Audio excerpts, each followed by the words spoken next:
ഇന്നത്തെ എൻ്റെ video nice പത്തിരിയുടെ video ആണ്. ഈ ഒരു പത്തിരി തയ്യാറാക്കുന്നതിന് മാവ് നനയ്ക്കുകയോ കുഴയ്ക്കുകയോ ഒന്നും ചെയ്യാതെ തന്നെ, കൈകൊണ്ട് ഒട്ടും കുഴയ്ക്കാതെ തന്നെ നമുക്കിത് ചെയ്തെടുക്കാൻ പറ്റും. വളരെ ടേസ്റ്റി ആയിട്ടും വളരെ പെട്ടെന്ന് തയ്യാറാക്കാൻ പറ്റുന്ന ഒരു റെസിപ്പിയാണ്.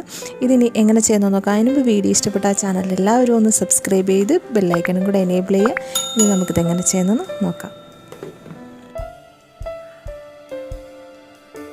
ഒരു പാനിലേക്ക് 1 കപ്പ് അരിപ്പൊടി ചേർത്ത് കൊടുക്കുന്നുണ്ട്. ഈ അരിപ്പൊടി നമ്മൾ വീട്ടിൽ തയ്യാറാക്കിയ അരിപ്പൊടി ആയതുകൊണ്ട് കുറച്ച് മൂത്ത മാവാണ് കേട്ടോ.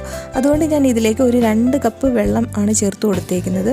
നമ്മൾ കടയിൽ നിന്ന് മേടിക്കുന്ന പത്തിരിപ്പൊടിയാണ് എടുക്കുന്നതെങ്കിൽ ഇതിന് 1.5 കപ്പ് വെള്ളത്തിൻ്റെ ആവശ്യമേ ഉള്ളൂ കേട്ടോ. ഇനി ഇതിലേക്ക് ചേർത്ത് കൊടുക്കേണ്ടത് ആവശ്യത്തിന് ഉപ്പാണ് നമുക്ക് ചേർത്ത് കൊടുക്കേണ്ടത്. പിന്നീട് ഇതിലേക്ക് 1 ടേബിൾ സ്പൂൺ വെളിച്ചെണ്ണ ഇതിലേക്ക് ചേർത്ത് കൊടുക്കാം. വെളിച്ചെണ്ണയും കൂടി ചേർത്ത് കൊടുത്തതിന് ശേഷം നല്ലതുപോലെ ഒന്ന് മിക്സ് ചെയ്തെടുക്കണം. കട്ടയൊന്നും ഇല്ലാത്ത രീതിയിൽ നന്നായിട്ടൊന്ന് മിക്സ് ചെയ്തെടുക്കാം.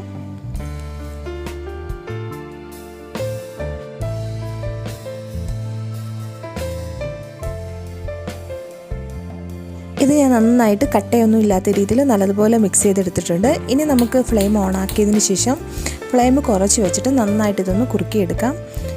നല്ലതുപോലെ ഒന്ന് ഇളക്കി കൊടുക്കണം. ഇളക്കാതിരിക്കുകയും ചെയ്യരുത്, പെട്ടെന്ന് അങ്ങ് ചവിട്ടി പിടിച്ചു പോവും. ഫ്ലെയിം കുറച്ച് വെച്ചിട്ട് നന്നായിട്ട് ഇതൊന്ന് കുറുക്കിയെടുക്കാം. കട്ടയൊന്നും കെട്ടാത്ത രീതിയിൽ നന്നായിട്ടിത് കുറുക്കിയെടുക്കാം.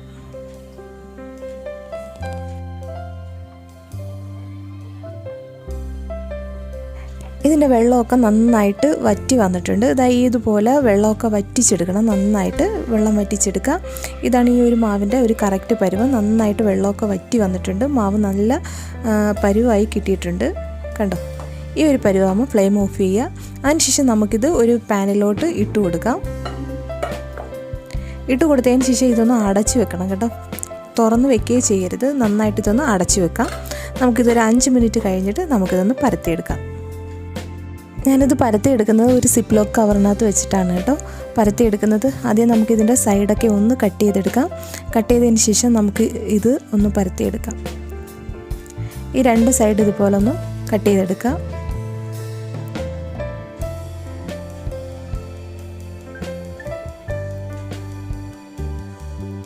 ഇതുപോലെ ഒന്ന് കട്ട് ചെയ്തെടുക്കാം. അതിനുശേഷം പിന്നീട് ഇതിലേക്ക് ചെയ്ത് കൊടുക്കേണ്ടത്, ഇതിലേക്ക് നമുക്ക് നന്നായിട്ടൊന്ന് വെളിച്ചെണ്ണ ഒന്ന് തേച്ച് കൊടുക്കണം.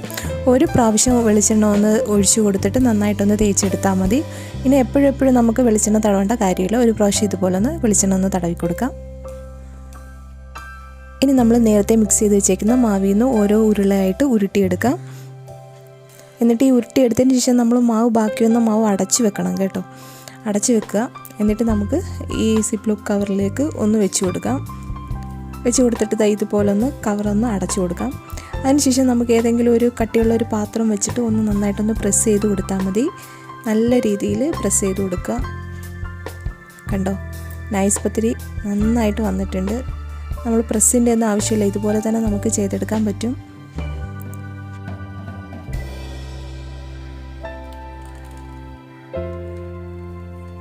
ഇനി ഞാനൊന്ന് എടുത്ത് കാണിച്ചു തരാം. അതാ കണ്ടോ, ഒട്ടും കട്ടിയില്ലാത്ത രീതിയിലാണ് നമ്മൾ പരത്തിയെടുക്കുന്നത്. ഇതുപോലെ ഒന്ന് എല്ലാവരും ഒന്ന് ട്രൈ ചെയ്ത് നോക്ക്. കട്ടിയില്ലാത്ത രീതിയിൽ നമുക്ക് പ്രസ്സിൻ്റെ ഒന്നും ആവശ്യമില്ല. ഇതുപോലെ തന്നെ നമുക്ക് പരത്തിയെടുക്കാം. ഞാനൊന്ന് കാണിച്ചു തരാം. കണ്ടോ, ഇനി നമുക്ക് ഇത് ചൂടായി കിടക്കുന്ന പാനിലിട്ടിട്ട് നന്നായിട്ടൊന്ന് ചുട്ടെടുക്കാം. നല്ലതുപോലെ ഒന്ന് ചൂടായി കിടക്കുന്ന പാനിൽ വേണം ഇതിട്ട് കൊടുക്കാൻ. പിന്നെ അടിഭാഗം നല്ലതുപോലെ ഒന്ന് വെന്തതിന് ശേഷം വേണം തിരിച്ച് ഇട്ട് കൊടുക്കുക. ഇല്ലാന്നുണ്ടെങ്കിൽ അരിയുടെ ഏത് ഉരട്ടിയോ എന്തോ ആയാലും ശരി തന്നെ വേവാതെ നമ്മൾ തിരിച്ചിട്ട് കൊടുത്താൽ മുറിഞ്ഞു പോവും. ഇനി ഇത് തിരിച്ചും മറിച്ചുമൊക്കെ ഇട്ടിട്ട് നന്നായിട്ട് ചുട്ടെടുക്കാം. ഒന്ന് ഇതുപോലെ ഒന്ന് പ്രസ് ചെയ്ത് കൊടുത്താൽ നല്ലതുപോലെ ഒന്ന് പൊങ്ങി വരും. ഒന്ന് പ്രസ് ചെയ്ത് കൊടുത്താൽ മതി. തിരിച്ചും മറിച്ച് വിട്ടിട്ട് 2 സൈഡും ഒന്ന് വെന്തതിന് ശേഷം വേണം ഒന്ന് പ്രസ് ചെയ്ത് കൊടുക്കുക. പെട്ടെന്ന് തന്നെ ഇത് പൊങ്ങി വരികയും ചെയ്യും. നല്ല ടേസ്റ്റി ആയിട്ടുള്ള ഒരു റെസിപ്പിയാണ്. എളുപ്പത്തിൽ എല്ലാവർക്കും ഇത് ചെയ്തെടുക്കാൻ പറ്റും.